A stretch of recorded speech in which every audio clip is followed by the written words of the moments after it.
하나님의 말씀은 예레미야 37장 1절에서 21절까지를 제가 한번 봉독하겠습니다. 하나님의 말씀은 예레미야 37장 1절에서 21절의 말씀을 제가 한번 봉독하겠습니다. 여시야의 아들 시드기야가 여호야김의 아들 고니야의 뒤를 이어 왕이 되었으니 이는 바벨론의 느부갓네살 왕이 그를 유다 땅의 왕으로 삼음이었더라. 그와 그의 신하와 그의 땅 백성이 여호와께서 선지자 예레미야에게 하신 말씀을 듣지 아니하니라. 시드기야 왕이 셀레마의 아들 여후갈과 마아시아의 아들 제사장 스바냐를 선지자 예레미야에게 보내 청하되 너는 우리를 위하여 우리 하나님 여호와께 기도하라 하였으나 그때에 예레미야가 갇히지 아니하였으므로 백성 가운데 출입하는 중이었더라. 바로의 군대가 애굽에서 나오매 예루살렘을 에워쌌던 갈대아인이 그 소문을 듣고 예루살렘에서 떠났더라. 여호와의 말씀이 선지자 예레미야에게 임하여 이르시되 이스라엘의 하나님 여호와께서 이와 같이 말씀하시니라.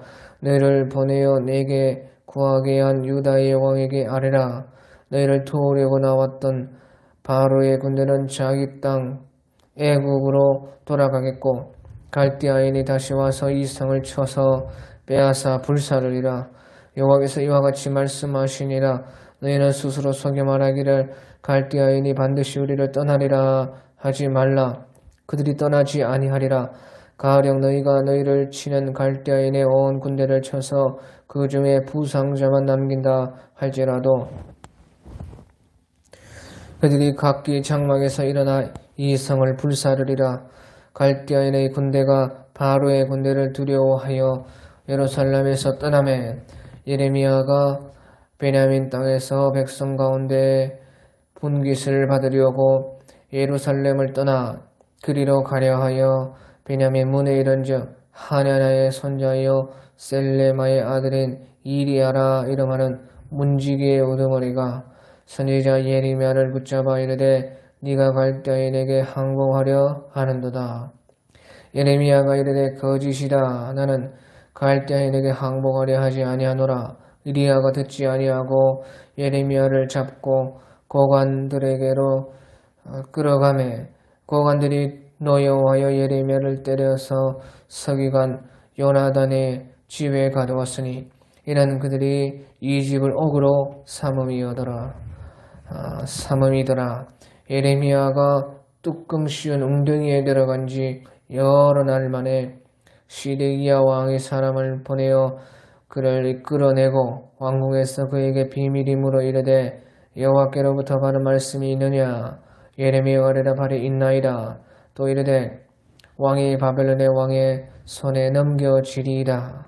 예레미야가 다시 시드기야 왕에게 이르되 내가 왕에게나 왕의 신하에게나 이 백성에게 무슨 죄를 범하였기에 나를 옥에 가두었나이까. 바벨론의 왕이 와서 왕과 이 땅을 차지 아니하리라고 예언한 왕의 선지자들이 이제 어디 있나이까. 내 주 왕이여 이제 청하건대 내게 들으시며 나의 탄원을 받으사 나를 서기관 요나단의 집으로 돌려보내지 마소서. 내가 거기에서 죽을까 두려워하나이다. 이에 시드기야 왕이 명령하여 예레미야를 감옥들에 두고 떡 만드는 자의 거리에서 매일 떡 한 개씩 그에게 주게 하매 성중에 떡이 떨어질 때까지 이르니라. 예레미야가 감옥들에 머무니라. 아멘. 오늘 예레미야 37장은 여호시야의 아들 시드기야가 여호야김의 아들 여고냐의 뒤를 이어 왕이 되었을 때에 하신 예레미야 선지자의 말씀인 것입니다. 그래서 이때는 597년 바로 2차 침공을 받았을 때인 것입니다. 그래서 바벨론 왕이 2차로 예루살렘을 침공해서 이 고니야 또는 여고니야 또는 이제 그 왕이 되었을 때 이름은 여호야긴이라는 그 19대 왕을 바벨론 포로로 잡아가버리고 이제 여기 20대 왕 바로 요시아의 셋째 아들 마따니아라 하는 이 시드기야를 이제 시드기야라는 이름으로 해서 20대 왕으로 느부갓네살이 꼭두각시로 세웠다. 그렇게 말을 했습니다. 그래서 이는 바벨론의 느부갓네살 왕이 그를 유다 땅의 왕으로 삼음이었더라. 예, 그래서요. 이 시드기야는 원래 이름이 마따니아라 그렇게 말을 하고 있습니다. 마따니아인데 이제 왕이 되었을 때는 시드기야라 그렇게 이름을 고쳤습니다. 그래서 이 시드기야는 21세 왕이 되어서 한 11년 정도 그러니까 32살, 3살 정도까지 왕노릇을 했던 이스라엘 유다 왕국의 마지막 왕인 것입니다. 그가 왕이 되었을 때는 597년 정도 그때의 왕이 되었었습니다. 그런데 이 시드기야는 이제 친애국 정책을 쳐서 그때 이미 갈그미스 전투로 애국은 이미 벌써 패권을 이루었습니다. 그런데 남은 이제 그 애국의 힘을 가지고 계속해서 바벨론에 도전을 했던 것입니다. 그래서 이 시드기야는 자기를 세워준 바벨론을 배반을 하고 이 애굽에 붙으려고 계속 그렇게 했었습니다.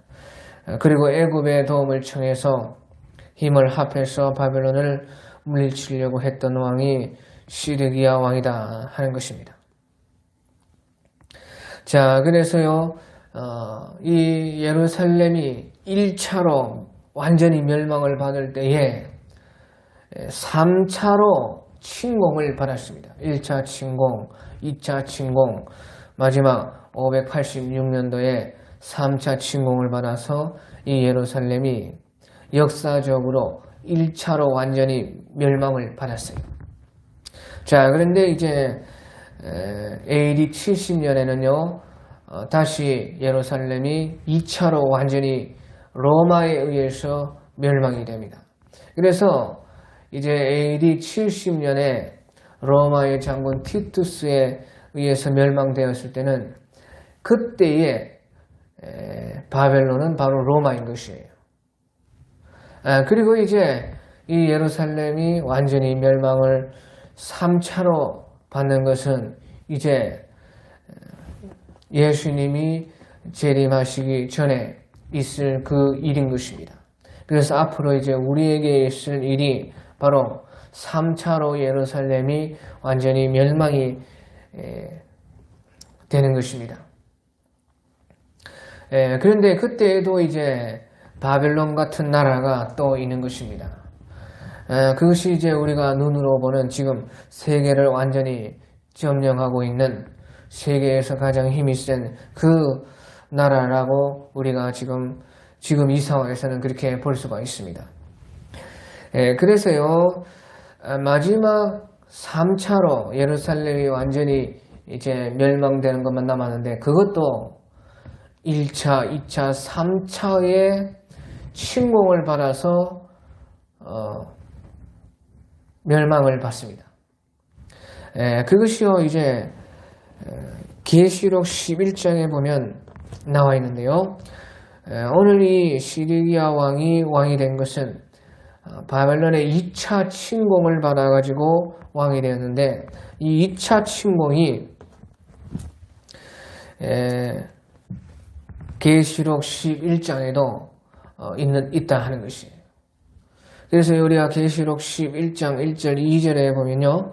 마지막 3차로 예루살렘이 멸망을 받을 때에 그때에도 1차, 2차, 3차의 침공을 받아서 멸망을 받는데 이 계시록 11장 1절에서 2절은 바로 그 2차 침공이 기록이 되어 있는 것입니다. 그래서요. 계시록 11장 1절 또 내게 지팡이 같은 갈대를 주며 말하기를 일어나서 하나님의 성전과 제단과 그 안에서 경배하는 자들을 측량하되 성전 바깥 마당은 측량하지 말고 그냥 두라. 이것은 이방인에게 주었은즉 그들이 거룩한 성을 42달 동안 짓밟으리라. 예, 그래서 여기에서 예루살렘 그 성이 예루살렘 성이 이방인에게 내어 주게 되어서 이방인에게 주어져서 짓밟힌다 하는 것은 이것은 마지막 때에 그렇게 되는 2차 점령을 당하는 것을 여기서 지금 말을 하고 있습니다. 그래서 이것은요, 여기 제3성전이 있을 때에, 그때에 2차로 침공을 받아가지고, 침략을 받아가지고 짓밟힌다는 것이에요. 그래서 짓밟히는데 42달 동안 짓밟힌다. 그렇게 해서요, 예수님께서 누가복음에 말씀하시고 또 바울사도께서 로마서 11장에 말씀하고 있는 그 이방인의 때가 아닙니다. 이것은 42달 동안 짓밟히는 그것을 말을 하고 있는 것입니다. 그래서요, 우리가 신약시대, 이방인의 때의 그 시대, 그 시대를 말하고 있다고 생각하면 안 되고요. 여기서는 이제 여기서 나오는 것 같이 42달 동안 짓밟으리라 그렇게 말을 해서 마지막 이 예수님 재림이 42달 남았을 때, 다시 말하면 3년 반이 남았을 때에 예루살렘이 점령을 당해가지고 이방인들에게 많이 이제 짓밟혀서 이제 황폐해야 된다 하는 그런 말인 것입니다. 그런데요, 여기에서 요한 사도에게 힘센 큰 천사가 지팡이를 주어가지고 갈대를 가지고 지팡이 같은 갈대를 가지고 하나님의 성전과 제단과 그 안에서 경배하는 자들을 측량하되 성전 바깥 마당은 측량하지 말고 그냥 두라. 이것은 이방인에게 주었은즉 그들이 거룩한 성을 42달 동안 짓밟으리라 말씀해서 이 측량한 요한 사도가 측량한 하나님의 성전과 제단과 그 안에서 경배하는 자들은 그때에 보호가 된다는 것이에요. 여기서 예루살렘 2차로 침공을 받아가지고 많은 것이 다 부서지고 황폐해야 되는데 하나님의 성전과 제단과 그 안에서 경배하는 자들은 측량을 받아서 이제 보호를 받게 된다 그 말인 것이에요. 그런데 성전 바깥마당까지는 이제 이방인이 짓밟아 버린다 하는 것이에요. 자, 그래서요, 이제 하나님의 성전과 제단과 그 안에서 경배하는 자들은 보호를 받게 되는데 하나님의 성전과 제단이라는 것은 이제 그 건물이 보호를 받고 부서지지 않는다는 것이에요. 그 이유는 왜 그러느냐? 그것은 바로 적그리스도가 그 위에 들어가가지고 자기를 보여서 하나님이라 하고 또 성전 좌우의 모퉁이에는 예수님께서 말씀하신 거룩한 곳에 서지 못할 것이 서리라. 거룩한 곳, 바로 성전에 서지 못할 우상이 서게 된다. 그래서요, 그때 적그리스도가 3년 반이 남았을 때에 이제 성전에 들어가서 자기를 보여서 신이라고 하려고 했기 때문에 또 그 성전 좌우에 우상에 가정한 것을 세우려고 했기 때문에 하나님의 성전과 제단, 다시 말하면 안뜰, 바깥뜰이 있고 안뜰이 있는데 그 안뜰까지는 짓밟지 않는다는 것이에요.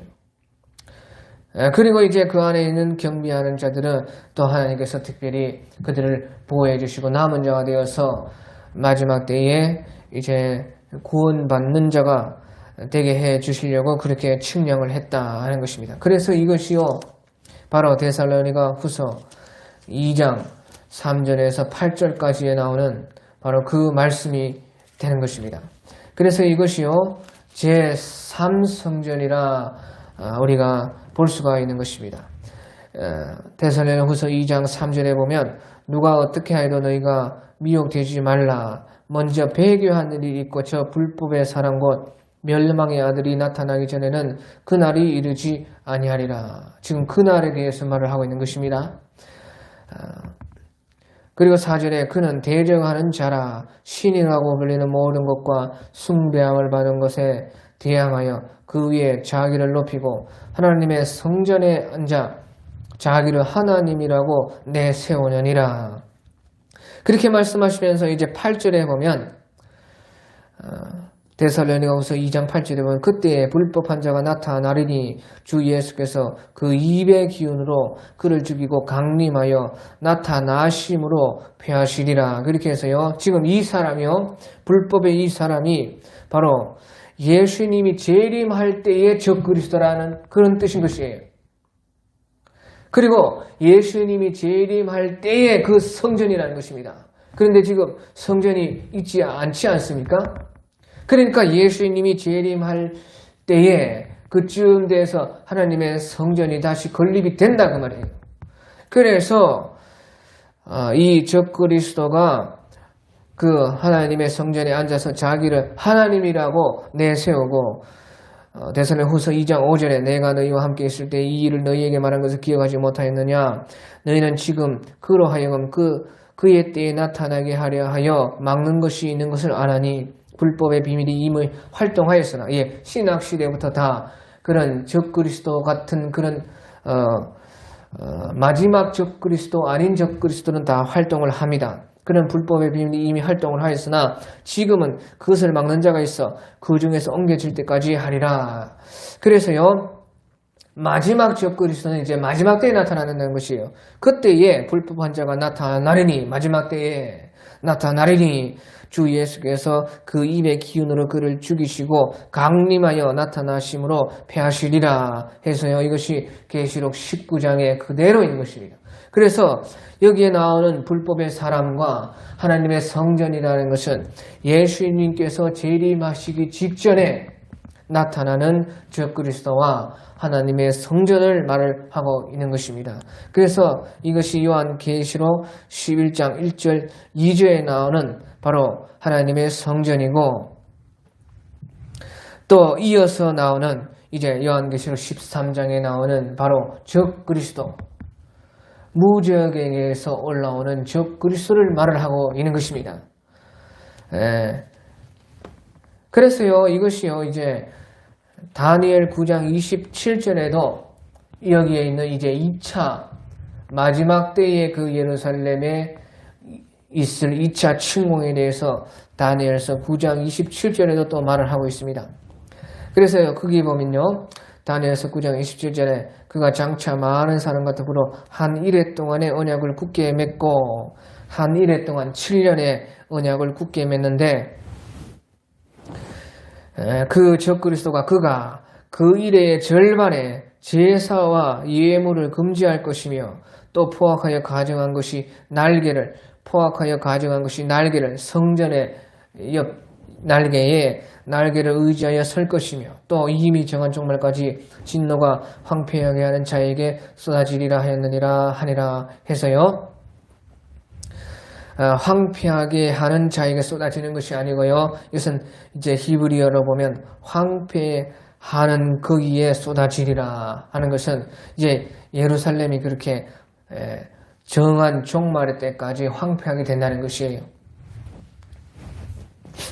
그래서 여기에 보면 그 이레의 절반에 적그리스도가 그 이레의 절반에 제사와 예물을 금지하고 포악하여 가정한 것이 날개를 의지하여 설 것이며 하는 것이요. 이것이 곧 데살로니가 후서 2장의 말씀과 같은 말씀이 되는 것입니다. 그리고 예수님께서도 너희가 다니엘이 말한 바 멸망에 가정한 것이 거룩한 곳에 선 것을 보거든 하면서 예수님이 재림하시기 직전에 바로 이런 일이 있을 것이라고 말씀하는 것입니다. 그것을 이 다니엘서 9장에서요 한 일에 7년의 절반에 있을 일이라 그 말이에요. 그래서 여기에 계시록 11장에서도요. 42달 동안 짓밟으리라. 그 말은 7년 중에 뒤에 있는 그 마지막 3년 반 동안 그렇게 된다는 것이에요. 그리고 나서요. 이제 그때에 42달의 그 동안에 3년 반 동안에 계시록 11장 3절에 보면 내가 나의 두 증인에게 권세를 주리니 그들이 굵은 베옷을 입고 1260일을 예언하리라. 그래서요. 두 증인이 나타나는데 상복을 입고 굵은 베옷 상복을 입고 이제 이 예루살렘 성이 3년 반이면 이제 완전히 이 적그리스도에 의해서 황폐하게 되어지고 그 다음에 예수님이 오실 것을 지금 이제 이 두 증인이 1260일을 예언하리라. 그래서 1260일이라는 것은요 42달입니다. 그러니까 42달이나 1260일이나 같은 것이고 곧 한때 반때 두때요 3년 반의 그때를 말을 하는 것입니다. 그래서 그 계시록 11장 2절에 있는 42달과 계시록 11장 3절에 있는 그 3년 반의 그 때는 같은 때인 것을 말하는 것입니다. 다시 말하면 두 증인이 활동하는 것은요 7년 가운데 전 3년 반이 아니고 후 3년 반이라 그 말이에요. 그래서요 계시록에서요 3년 반을 말할 때는 전부 다 후 3년 반을 말을 하고 있는 것입니다. 이것을요 어떤 사람들은요 전 3년 반이라 그렇게 말을 해서요 지금 위에서 계시록 11장 2절에서의 말하는 그 3년 반과 계시록 11장 3절에서 말하는 3년 반이 다르다는 것이에요. 그럴 수가 없습니다. 바로 한 절을 두고요 다른 3년 반을 말을 할 수가 있겠습니까? 그럴 수가 없죠. 말만 42달이다 1260일이라 그렇게 말을 해서요 같은 3년 반을 말하고 만약에 다른 3년 반이라면요 뒤에 있을 그 절반에 다니엘서에서 9장에서 말씀하시는 것처럼 한 일의 그 절반에 그 뒤에 그렇게라고 후 3년 반이라고 말을 했겠지요. 그런데요 그런 말을 하지 않을 뿐더러 그냥 읽어보면 우리가 다 같은 3년 반이라는 것을 알 수가 있지 않습니까? 그래서요 계시록에 있는 3년 반이라는 것은 전부 다 후 3년 반을 말을 하고 있습니다. 그 후 3년 반에 두 증인이 나와가지고 이제 예언 활동을 한다. 그렇게 말씀을 하고 있는 것입니다. 그래서 이것이요 2차 점령인데요. 그러면 3차 점령은 어디에 있느냐? 3차 점령은 바로 11장 7절에 또 나오고 있는 것입니다. 그때에 이제 이방인들이요 11장 7절에 보면 그 두 증인의 예언이 다 마치고 나서 3년 반 후에 계시록 11장 7절 그들이 그 증언을 마칠 때에 무적행으로부터 올라오는 짐승이 그들과 더불어 전쟁을 일으켜 그들을 이기고 그들을 죽일 터인즉 그들의 시체가 큰 성 길에 있으리니 그 성은 영적으로 하면 소돔이라고도 하고 애굽이라고도 하니 곧 그들의 주께서 십자가에 못 박히신 곳이라. 그래서요 예수님께서 십자가에 못 박히신 곳은 바로 예루살렘인데 예루살렘에서 두 증인이 예언을 하다가 3년 반이 차서 그 증언이 마칠 때에 무적행으로부터 올라오는 짐승이 그들과 더불어 전쟁을 일으켜 그들을 이기고 그들을 죽인다는 것이에요. 그래서 여기에서 전쟁을 일으킨다는 것이에요. 여기에서요 무적행으로부터 올라오는 짐승이라 해서요 무적행으로 그때 올라온다고 우리가 잘못 알 수가 있는데요 그것이 아닙니다. 무적행으로 짐승이 올라오는 것은요 5째 나팔에 요한계시록 9장에서 그때에 아볼론이라 또 아바돈이라 아볼론이라 하는 그 파괴자가 그때에 5째 나팔이 불렸을 때에 올라왔습니다. 그래서요, 여기에서요, 무지역행으로부터 올라오는 짐승이 올라온 것은 3년 반 전에 완전하게 적그리스도가 자기의 정체를 드러냈다 그 말이에요. 그런데 여기에서는 그들의 증언이 마칠 때 3년 반이 지났을 때에 그 무지역행으로부터 올라오는 그 짐승이라는 것입니다. 다시 말하면 지금요, 우리가 영어로 보면 이것을 잘 알 수가 있는데요. 그때에, 지금 이때에 두 증인의 증언이 마칠 때에 무지역행으로부터 올라왔다는 것이 아니고 무지역행으로부터 올라왔던 바로 그 짐승을 말하는 것입니다.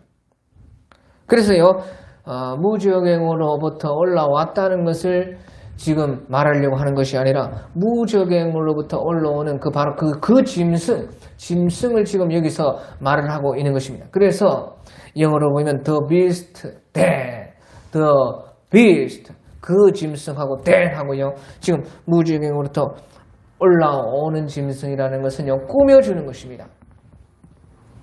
그래서요, 이것은 때를 말하는 것이 아니고 그 짐승을 설명하기 위해서 무지역행으로부터 올라온 것이지요.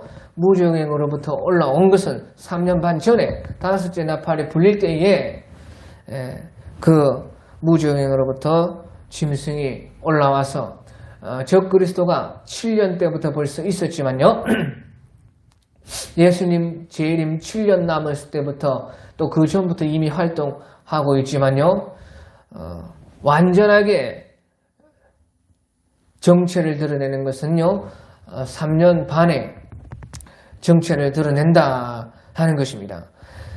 그래서 우리가 계시록 17장에 보면 무지역행으로부터 올라온 그 짐승이 3년 반 동안 활동을 하는 것입니다.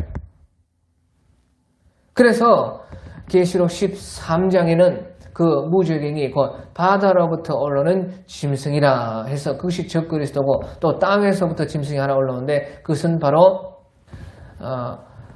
거짓 선지자이고 그래가지고 둘이 힘을 합해서 3년 반 동안에 완전하게 대환란 속으로 이 세상을 몰아가게 된다 하는 것이에요. 자, 그래서요, 두 증인이 마칠 때에는요, 적그리스도가 또 3차로 예루살렘을 점령을 해서 두 증인을 죽인다 하는 것입니다. 그래서요, 이것이요, 계시록 16장에도 나와 있습니다. 계시록 16장에 우리가 보면요, 그때 여섯째 대접이 부어졌을 때에 큰 강 유브라데에 쏟아짐에 강물이 말라서 동방에서 오는 왕들의 길이 예비되었더라. 또 내가 보매 개구리 같은 새 더러운 영이 용의 입과 짐승의 입과 거짓 선지자의 입에서 나오니 그들은 귀신의 영이라 이적을 행하여 온 천하 왕들에게 가서 하나님과 전능하시에 이에 큰 날에 있을 전쟁을 위하여 그들을 모으더라. 그래서요, 바로 이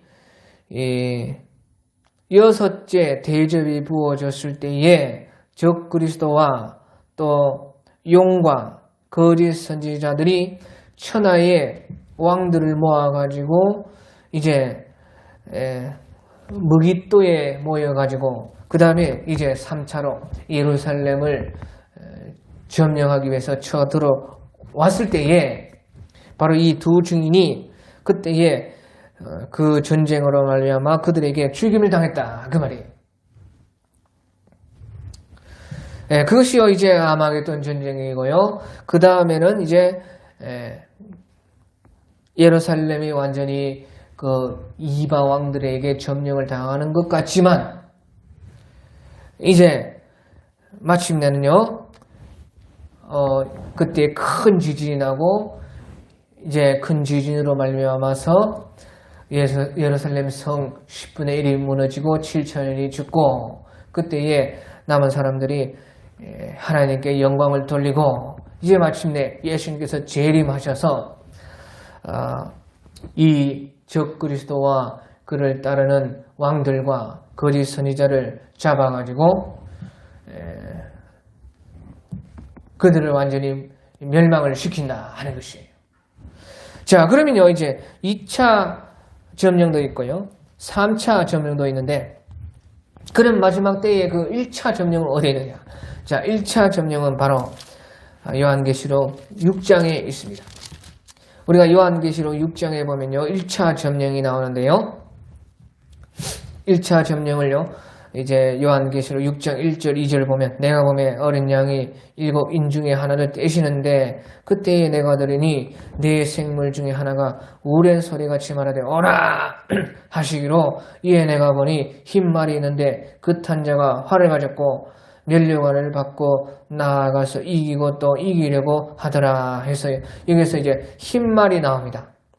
예수님께서 7인 중에 첫 번째 인을 떼니까 흰 말이 나오는데 그가 활을 가지고 면류관을 또 받아가지고 이기려고 막 나아갔다 하는 것입니다. 그래서 이 흰말은 무엇이냐? 흰말은요, 여기 8절에 보면 그 해석이 나오는데요. 그들이 땅 4분의 1을 권세를 얻어서 검과 흉년과 사망과 땅의 짐승들로서 죽이더라 했어요.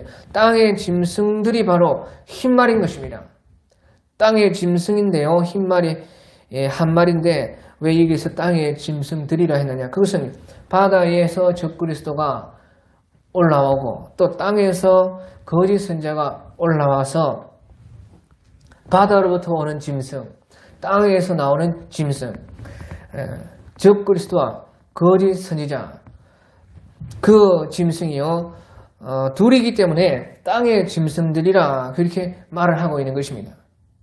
그래서요, 이제 둘째인, 셋째인, 넷째인을 떼었을 때요, 검과 흉년과 사망의 그 재앙이 땅 4분의 1에 돌게 되는 것을 말씀하셨고, 마지막에 이제 제일 중요하기 때문에 땅의 짐승들로서 죽이더라 말씀하셔가지고요, 이것은 바로 흰말에 해당하는 해석이라는 것입니다. 그래서 흰말이요, 바로 적그리스도와 그 말이에요. 그런데 왜 흰말이냐?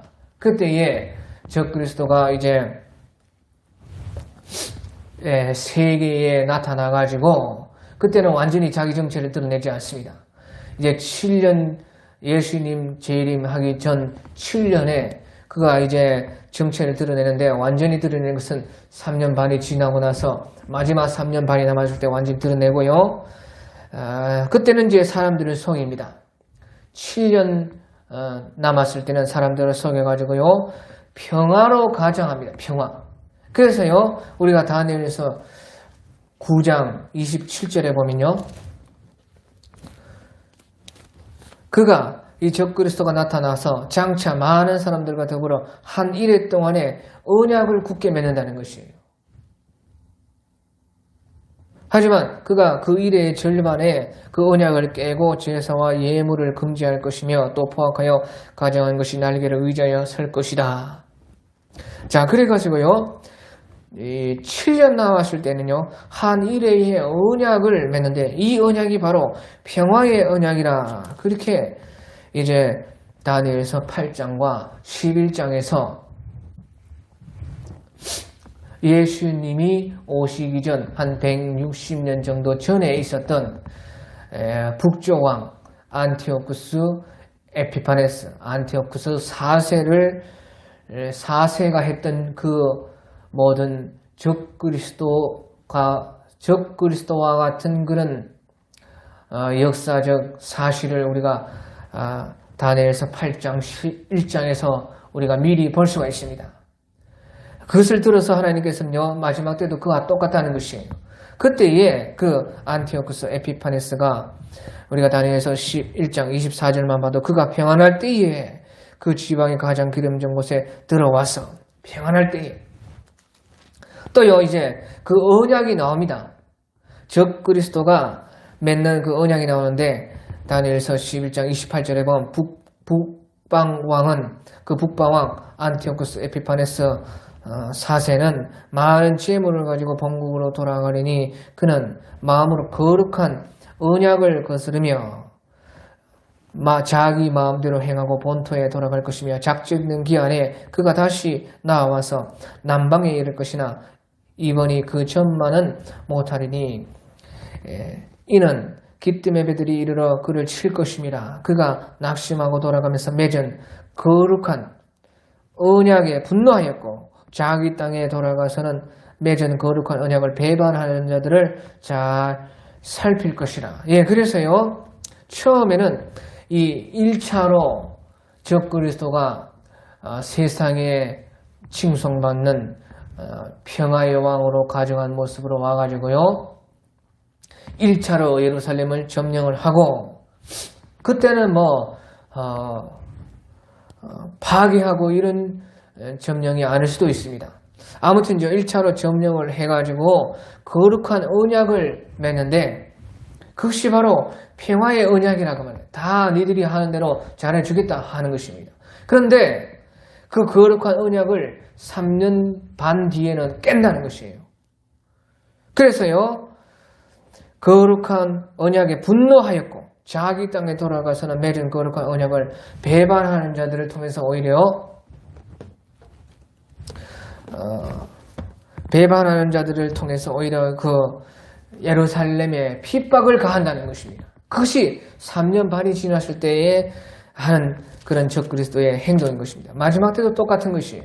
그래서요, 마지막 때에도 1차로 저 예루살렘을 무력으로 점령을 하든지 아니면 거짓으로 속여가지고 점령을 하든지, 아무튼 1차 점령이 바로 예수님께서 오시기 전 7년 전에 일어나는 것입니다. 제 생각으로는 아마도요, 세계에 큰 전쟁이 있고 이제 적그리스도가 거기에서 완전히 평화의 왕으로서 세상 사람들 앞에서 등극을 하고, 그 다음에 그 예루살렘에서도 언약을 맺고 평화를 가장하는 그 약속을 하고 그렇게 할 것 같습니다.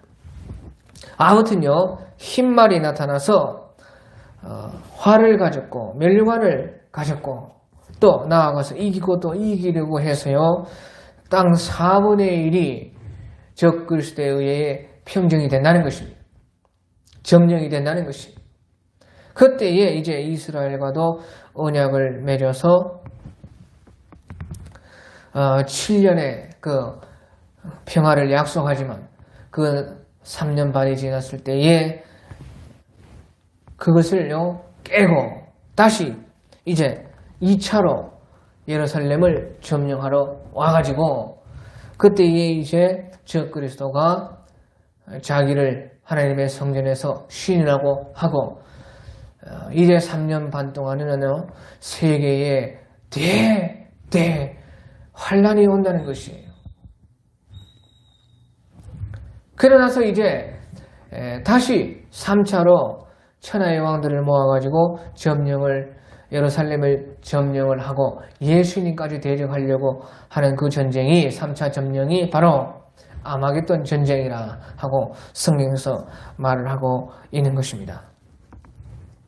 자, 그래서요, 이것이요, 이제 유대인 편에서 봤을 때는요, 바로 7년 되었을 때에 1차 점령, 그 다음에 3년 반이 지났을 때에 2차 점령, 그 다음에 마지막 이제 예수님이 오시기 바로 직전에 3차 점령이 예루살렘에 일어납니다. 그런데 보시죠. 이제 여기에서 7인 중에 하나를 떼었을 때에 이방인의 때에서는요, 이것이 영적으로 일어나기 때문에 신약시대 전체에 일어나는 그런 말씀이 되는 것입니다. 그래서 신약 전체로 보면요, 이렇게 7인 중에요, 네 가지 인은요, 세계 전체의 신약시대에 땅 4분의 1 가운데는 항상 일이 되는 것입니다. 그래서 이것은요, 재난의 징조이기 때문에 영적으로 봤을 때는 이방인들에게는 영적으로 해당되지 않습니까? 유대인들에게는 마지막 7년에 있을 일에 해당하고요. 하지만 이방인들에게는 이방인의 때는 영적인 것이기 때문에 또 영적으로는 이것이요, 다 이방 세계에는요, 언제든지 있는 것입니다. 그래서 땅 4분의 1이 지금도 건과 전쟁으로, 흉년으로, 기근으로 그렇게 경제적 어려움이 지금 4분의 1도 있고 사망도 4분의 1관도 있고 땅의 짐승들도 적그리스도 마지막 적그리스도가 아니지만 지금 전 세계 땅에는 적그리스도 행세를 하는 적그리스도 마지막 적그리스도 아닌 적그리스도들이 활동을 합니다. 그것이 영적으로는요 지금 징조로서 우리에게 이방 세계에 끊임없이 일어나고 있다 하는 것이에요. 하지만 제가 말하는 것은요 여기에서 유대인의 관점에서 봤을 때에 이스라엘의 앞으로 이제 이것이요 영적이 아닌 육적인 그 형태로 또 하나님의 예언이 완전히 이루어지거든요. 그래서 마지막 때는 하나님의 예언이 이제 문자 그대로 이루어집니다. 그래서 적그리스도가 7년 전에 나타나고 우리를 속이고 저 이스라엘과 평화의 언약을 맺고 세계에는 이제 평화가 도래합니다. 그래가지고 이제 이 흰말 단 적그리스도가 활을 가졌고 멸류관을 뒤에서는 죽인다는 거. 활을 쏘아서 뒤에서는 죽이고 앞에서는 멸류관을 받고 뭐 평화를 그렇게 말을 하면서 나아가서 이기려고 해서 세계 전체를 점령해 나간다는 것이지요. 그래서요 우리가 마지막 예루살렘 멸망 때도 이렇게 1차로 2차로 3차로 예루살렘이 점령이 된다 하는 것을 우리가 알 수가 있다는 것입니다. 자, 그리고 나서요 이제 이 시드기야 왕의 시절에 37장 예레미야 37장 2절에 보면 그와 그의 신하와 그의 땅 백성이 여호와께서 선지자 예레미야에게 하신 말씀을 듣지 아니하니라. 이 말은요 이제 1차와 2차로 침공을 받고 나서도 예레미야 선지자 예언이요 그대로 이루어지는 것을 보고도 이 이스라엘 백성들이 예레미야에게 하신 하나님의 말씀을 듣지 아니했다는 것이에요. 왜? 지금 이때가 2차까지 침공을 받았을 때이거든요. 그래서 예레미야 선지자께서는 1차 침공이 있기 전부터 요시야 왕 13년부터 예언을 했었습니다. 그래서요 1차와 2차 침공을 하나님께서 예레미야 선지자에게 하신 말씀대로 이루어졌는데도 그 예레미야 선지자의 말씀을 듣지 않고 또 이 시드기야가 바벨론을 배반하고 친애굽 정책을 펴서 다시 이제 마지막 3차로 바벨론이 이스라엘로 침공을 해 들어와가지고 하나님의 말씀이 그대로 또 이루어지는 것입니다. 그래가지고 이제 3절에 보면 시드기야 왕이 셀레마의 아들 여우갈과 마아시아의 아들 제사장 스바넬의 선지자 예레미야에게 보내 청하되 너는 우리를 위하여 우리 하나님 여호와께 기도하라 하였으나 그때에 예레미야가 갇히지 아니하였으므로 백성 가운데 출입하는 중이었더라. 바로의 군대가 애굽에서 나오매 예루살렘을 에워쌌던 갈대아인이 그 소문을 듣고 예루살렘에서 떠났더라 해서요. 지금 이때는요. 바로 시드기야 말년의 때인 것이에요. 시드기야 말년 한 8년에서 11년. 시드기야가 이제 11년 동안 정치하고 마침내는 바벨론의 포로가 되어서 끌려가는데요. 그래서요. 우리가 예레미야 21장 1절 2절 같은 데 보면 그때 바벨론이 마지막 3차로 예루살렘을 에워쌌을 때에 예레미야 21장 1절 2절에서 이 시드기야가 그때 그 예레미야에게 기도 부탁을 하는 것이에요. 똑같은 것이에요. 바로 그것이라 하는 것이에요. 그래서 이때는요 이제 시드기야가 왕이 되고 나서 1절 2절과 달리요 3절부터는 시드기야가 왕이 되고 나서 한 8년 정도 다스리고 났을 때의 일이라는 것이에요. 그래서요 벌써 바벨론이 침공을 해서 다시 3차로 지금 에워싸고 있을 때에 시드기야가 예레미야 선지자에게 기도를 좀 해달라고 그렇게 말을 했다는 것이에요.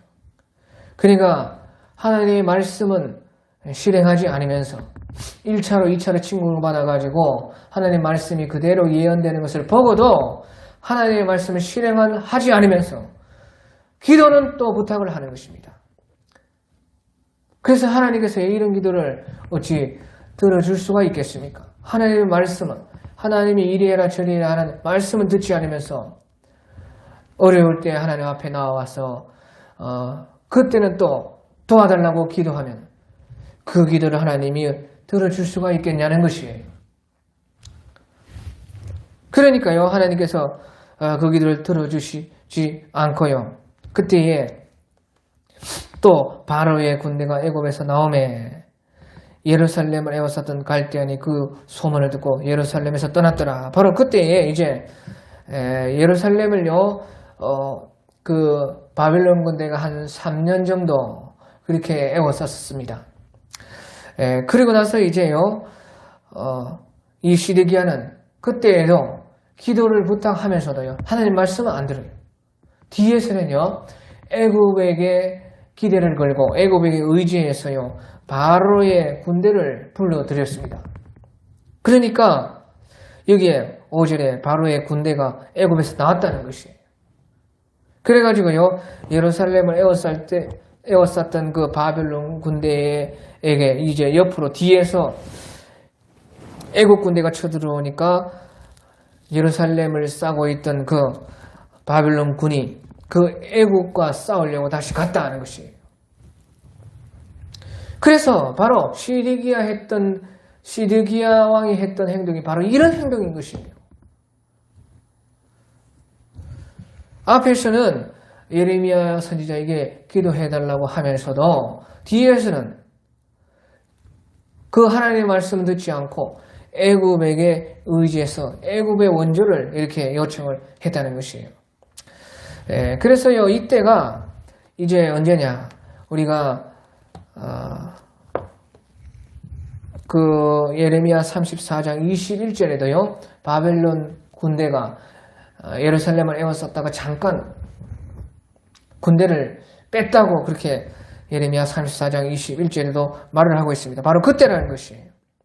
그래, 그때가 언제냐?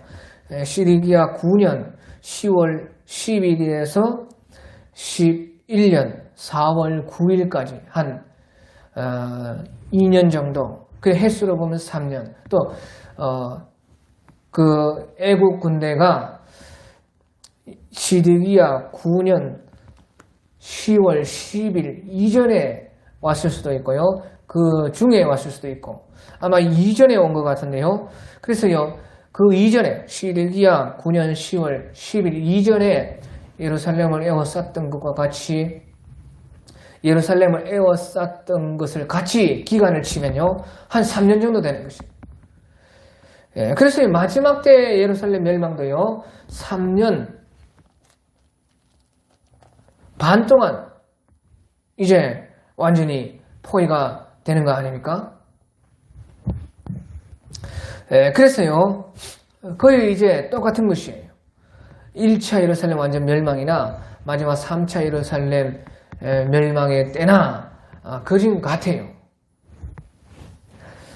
그래서요, 마지막 때의 그 예루살렘 멸망에서는 그때는 바벨론은 이제 없고 3차 침공 때는요, 바벨론은 없습니다.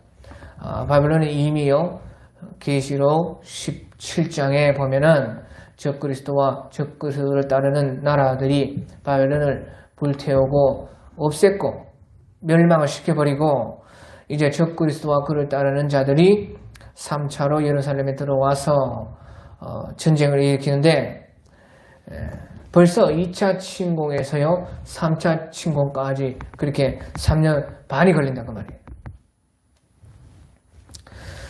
그래, 아무튼지 이 시드기야가요 포위된 것도 한 3년 정도 되고 그 포위되는 그때에 이제 애국 군대가 옆에서 원조를 해서 쳐들어오니까 이제 바벨론 군대가 예루살렘에서 군대를 빼가지고 애국 군대를 맞으러 나갔다 하는 것입니다. 그런데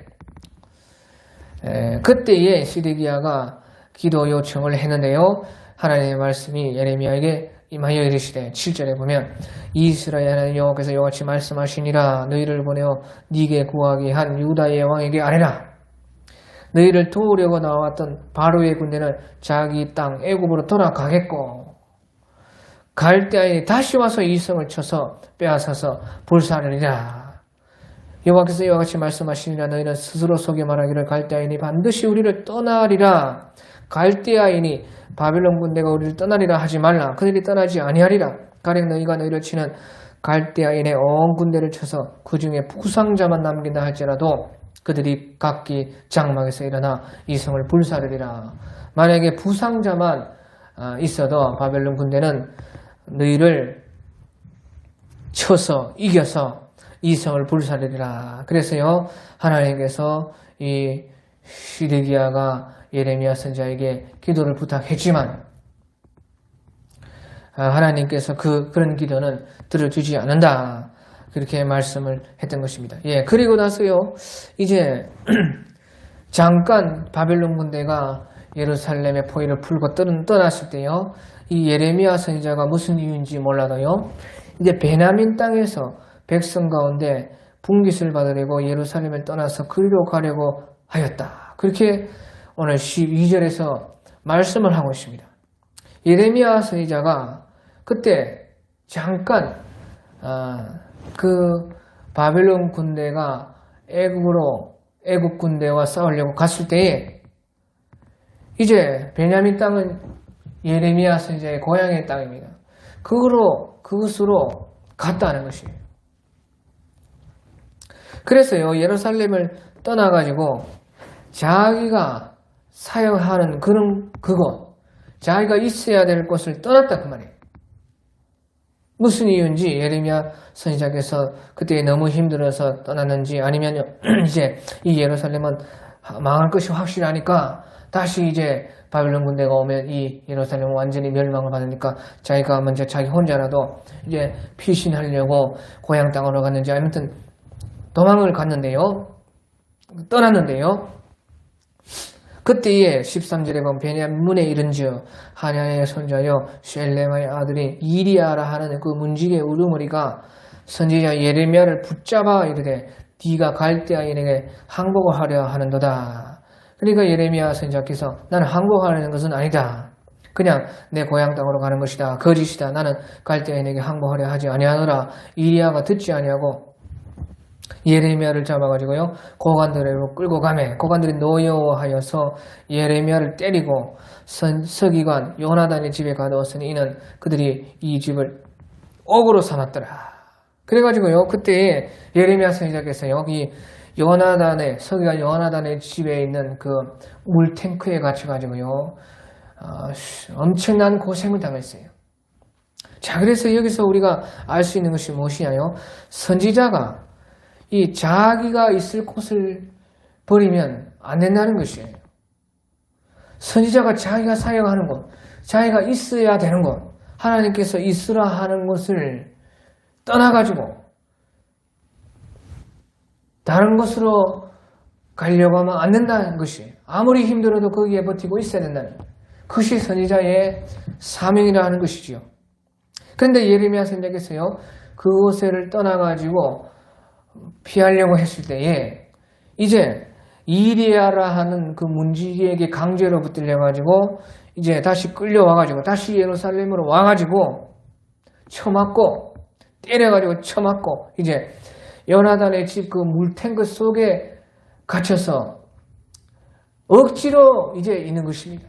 그러니까 떠날 수 없다는 것이죠. 네가 있어야 할 곳은 바로 여기고 네가 끝까지 이 백성들과 함께 고난을 받아야 되는 것이 선지자라 하는 것이에요. 그래서 선지자는요 절대로 자기가 사역하는 그곳 자기가 하나님께서 있으라 한 그곳을 떠나면 안 된다 그 말이에요. 아니면 하나님이 억지로 잡아 감옥에 가둬서라도 있게 한다 그 말이에요. 선지자는 백성들과 함께 고난을 받는 것이 선지자요. 그 예언을 하면서도 그와 그들과 함께 울고 그들과 함께 고난을 받는 것이 참 선지자라 그 말인 것이에요. 하지만 이제 예레미야 선지자의 심정도 우리가 알 수가 있죠. 얼마나 거기에서 고난을 당했고 얼마나 그가 힘들었습니까? 그러니까 어차피 예루살렘 성은 멸망할 것이 분명하고 이제 나라도 살아서 이제 도망을 가야 되겠다 해가지고 베냐민 땅으로 가려고 했지만은 이제 하나님의 뜻은 그런 것이 아니었습니다. 선지자는 반드시 그 선지자가 자기에 있어야 할 예루살렘 성을 떠나면 안 된다는 것입니다. 그래서요, 물탱크 속에서요, 여러 날을 그가 감옥에 들어가서 고생을 했어요. 그래서 16절에 보니까 예레미야가 뚜껑 씌운 웅덩이에 들어간 지 여러 날 만에 뚜껑 씌운 어떤 물탱크 웅덩이 속에 갇혀서요, 며칠을 있었는지 한참을 있었습니다. 그때 시드기야 왕의 사람 보내 그를 이끌어내고 왕궁에서 그에게 비밀이 물어 이르되 여호와께로부터 받은 말씀이 있느냐. 예레미야가 대답하되 있나이다. 또 이르되 왕이 바벨론의 왕의 손에 넘겨주리이다. 그렇게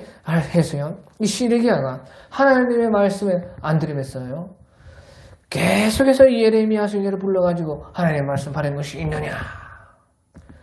그렇게 했던 왕이요, 시드기야 왕이. 그러니까 이 예레미야 선지자의 말씀은 했던 말씀 그대로 이루어지니까 하나님 말씀이 맞는데도 끝까지 알면서도요, 또 계속해서요, 물어보면서도 들으면서도 하나님의 말씀을 안 듣습니다. 그 사람의 심리가 이렇게 이상해요. 알면서도 예레미야 선지자를 일부러 불러가지고 이렇게 또 들으려고 하면서도 하나님의 말씀을 안 들었어요. 그래서 예레미야 선지자는 눈물로써 왕이 바벨론 왕의 손에 넘겨치리이다. 그렇게 말하면서 또 예레미야 선지자가 다시 시리아 왕이 이르되 내가 왕의 신하에게나 이 백성에게 무슨 죄를 범하였나이까? 나를 왜 옥에 가두었나이까? 하면서 19절에 바벨론의 왕이 와서 왕과 이 땅을 차지하지 아니하리라. 왕과 이 땅을 치지 아니하리라고 예언했던 왕의 그 거짓 선지자들이 이제 어디 있나이까? 바벨론 왕이 와가지고 이 땅과 왕을 치지 아니하리라고 했던 그 거짓 선지자들이 벌써 온데간데 없는 것이에요. 그런데도 그것을 보면서도 왕은 말을 듣지 않고 그 예레미야 선지자를요, 하나님의 사람으로서 하나님의 말씀 말하는 자로서 인정하지 않았다는 것이지요. 바벨론의 왕이 와가지고 왕과 이 땅을 치지 아니하라고 하는 예언한 그 선지자들이 이제 어디 있나이까?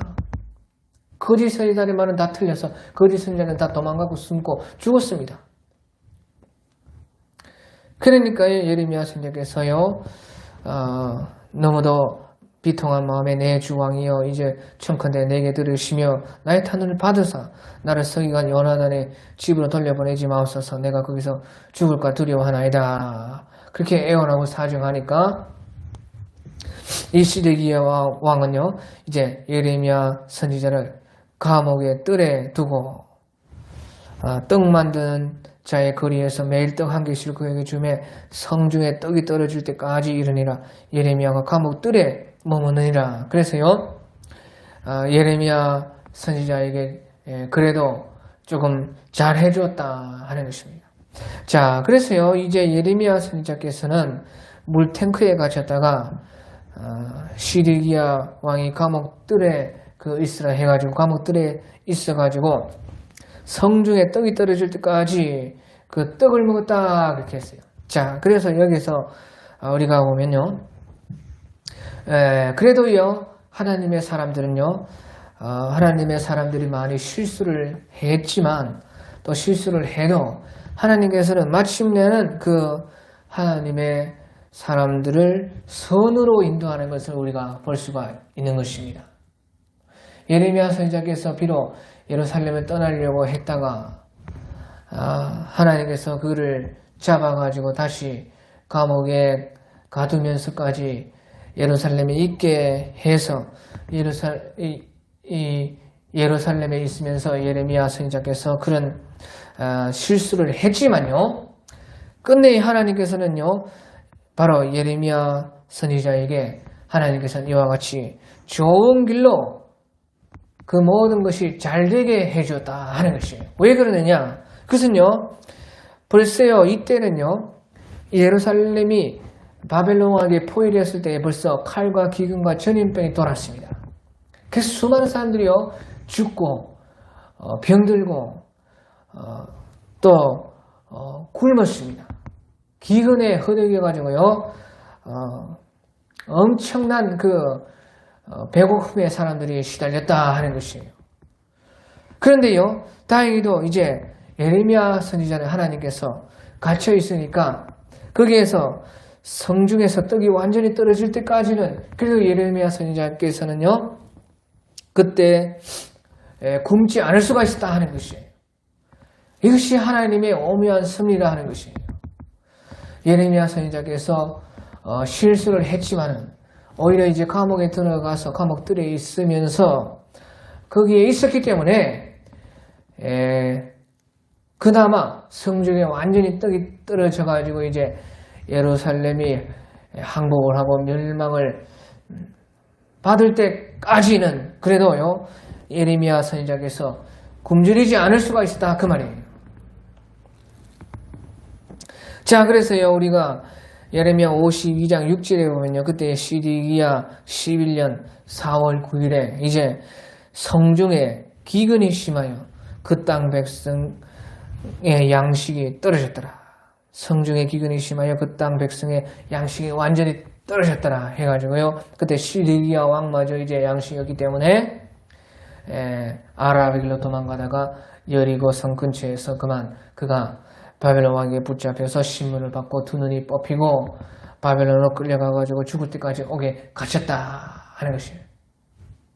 그래 그때까지는 이 예레미야 선지자는 굶지 않았다는 것이에요. 백성들이 죽어나가도 예레미야 선지자께서는 하나님의 은혜를 받았기 때문에 하나님은 그 실수를 변화시켜서 더 좋은 것으로 만들어 주셔서 예레미야 선지자가 굶지 않을 수 있었습니다. 그것이 바로 우리 하나님의 은혜인 것입니다. 오늘 여기까지 하겠습니다. 각자 알아서 기도하다가